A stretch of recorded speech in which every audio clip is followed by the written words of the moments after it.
What happened at your work which caused multiple people to all quit at once? They laid off half the company with no warning. This included a gentleman who was less than a year from retirement and had been there for 35 plus years. The company was shocked when half the remaining people abandoned ship shortly thereafter. At previous and final employer they did a round of layoffs. Now this is Europe, so you need a reason to fire people with a contract, and they said it was for economic reasons. So naturally, like rats on a ship, a massive exodus began. Everyone was looking for a new job. Management didn't expect this, so a month and a half later, they released their Christmas speech, calling for fresh young talent and asking people to stick together like family when they fired 30 people just 6 weeks ago. Come January, the second wave of the exodus was well underway.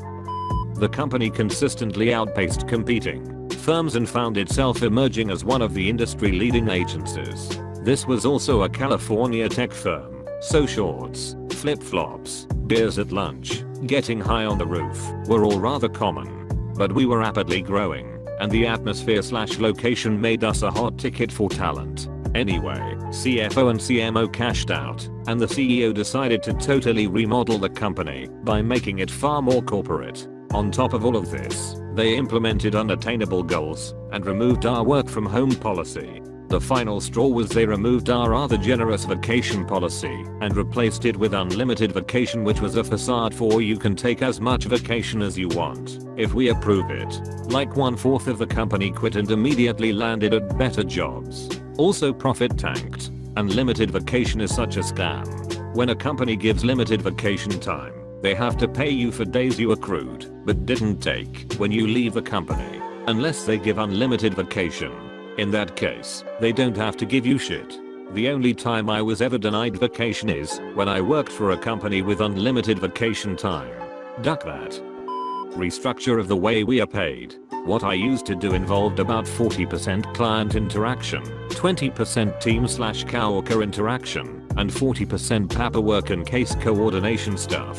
Based on what we do, that means only 40% of the time is technically billable, and there are really sticky rules for what is and isn't billable. So, logically, we were being paid on a salary model. Q management saying we can only make money for the time we have that is actually billable. 1/4 of the department quit. 2 of us on the same day. Wait, why is paperwork and case coordination not billable? It's the healthcare field. Only direct client contact can be billed to insurance. Turned out our owner was keeping the social security money taken from our paychecks. And yes, he was caught. Edit. Holy crap, this blew up. Owner is just a term for owner of the company. I don't mean anything by it. You can pull that scam for about 4 to 5 years. Really insane the lack of communication between the I's and S's. Can confirm. I used to withhold taxes for babysitters for my kids because you're required to if they're over 18. Had a payroll service to do all of the calculations, gave them pay stubs, the whole 9. 4 years after I stopped doing this, I get a letter from SSA stating that they never received one quarterly filing for one of my kids' former babysitters, and would I please forward it along. They gave me a summary of the reported wages. They were close, but off by a few bucks in either direction for the years before and after the one they were missing. I dug out the documents and found out that the reason for the confusion was that the payroll company accidentally filed on the previous year's form, pre-printed year on the side. I called SSA where they basically just said, don't worry about that, we just need a number. The IS is terrible about providing the totals to us. So I gave it to them verbally, they wrote it down, and I haven't heard from them since. Edit. Lol at all of the people ming me that I'm the scum of the earth for having paid my taxes and obeyed labor laws.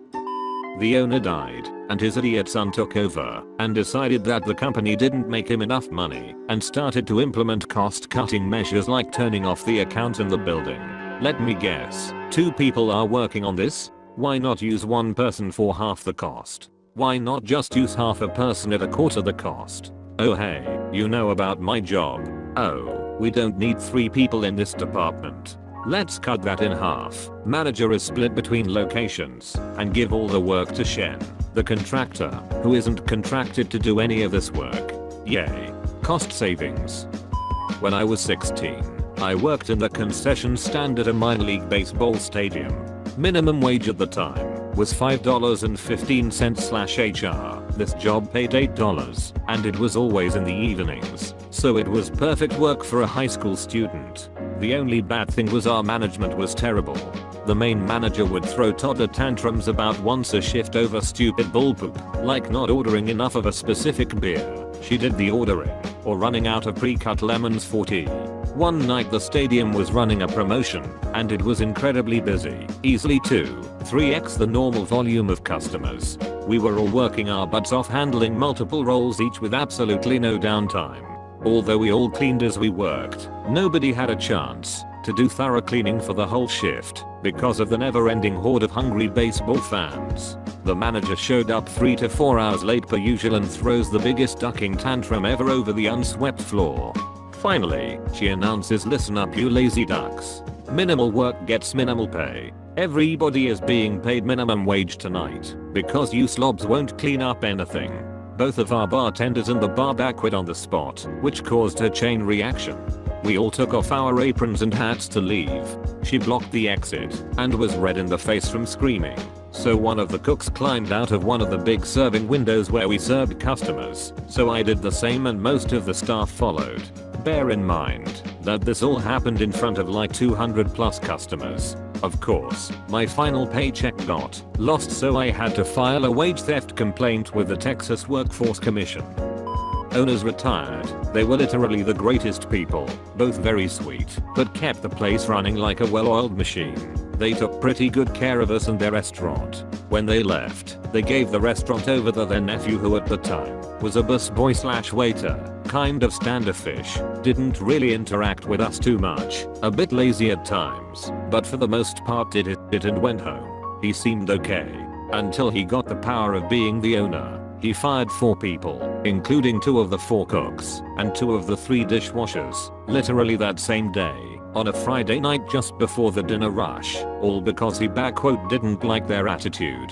He refused to allow people to take vacation that they'd already requested and gotten confirmed by the original owners, would change the schedule randomly without telling anyone, and then scream at people when they missed a shift or came in late because of it. He'd refuse to replenish the kitchen until we were literally already out of things, then take forever to put in the orders. He showed up randomly and would drink at the bar, for free of course, because he was the owner, and then bring in all his buddies to drink with him. Together they'd get way out of hand and grab at women and try to start fights. Within the first month of him being the owner, over half the staff had quit, usually walking out literally in the middle of their shifts. After being screamed at, they'd basically throw down their aprons and tell everyone else that they were so sorry, but they couldn't do it anymore. After the last cook, this big dude who usually kept the kitchen laughing and running at a decent pace, started crying in the middle of his shift and dropped everything he was doing after the boss came and yelled at him for being too slow and making slop. Then walked out. The rest of us just bailed along with him. 4 months later the place was closed. His aunt and uncle were absolutely furious and devastated that he'd run the business they'd built up for over 30 years into the ground. Anytime I've seen a mass exodus, it was because of poor management. I've never seen it organized, just a bunch of employees independently deciding to quit in the same month because the management was so bad. Yeah, that's the case on 9 times out of 10. People don't leave jobs, they leave poopy bosses. It seems to work the other way too. Given the demands and responsibilities placed upon me, if I didn't have such a cool boss, I would have been out of there years ago. I used to work at a McDonald's, and we had a terrible manager who hated a lot of people working there. Everyone else hated him too, but no one wanted to call him out on his shit and quit. I was the first to do it, because I requested 2 weeks off in August of that year, about 3 months in advance. My family likes to plan our summer vacations early on. When August came around, he had my schedule set up for all of August off except for those specific 2 weeks. There was no way that he could have misinterpreted my request. When I got my schedule, I stormed into the restaurant, called him out on everything, and then quit on the spot. About 2 weeks after that, I heard from one of my work friends that 5 other people had enough and quit as well. I kind of felt good to be the first. What makes a good manager at these types of places is recognizing that 95% of their minimum wage employees could go get an equal paying job on their lunch break and start that day. Your store isn't special. The only personnel management you have to do as a GM is to make them want to work there. Do just enough to motivate them to make your store successful, and then spend the rest of your energy making it a place they want to work. Make them happy, and they'll naturally become better employees.